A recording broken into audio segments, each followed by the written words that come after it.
এক হাসনাত আব্দুল্লাহ পুরা বাংলাদেশটারে গরম বানাই দিছে, একদম গরম।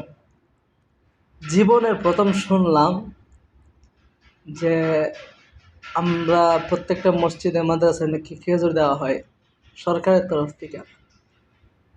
এর জীবনের প্রথম শুনছি। জানি না আর কত কত আমার বয়স 23-24 চলতেছে, 24 বছরে কত খেজুর আসছে, কখনো শুনি নাই যে সরকারের তরফ থেকে বা সরকারিভাবে খেজুর বন্টন করা হয়। এটা কালকে ভিডিওটা দেখার পর আমি জানতে পারছি অনেক কিছু, হিসাব নিকাশ অনেক কিছু বুঝতে পারছি, যেগুলো কখনো শোনা শোনা শুন শোনা তো দূরের কথা, কল্পনাতেও ছিল না।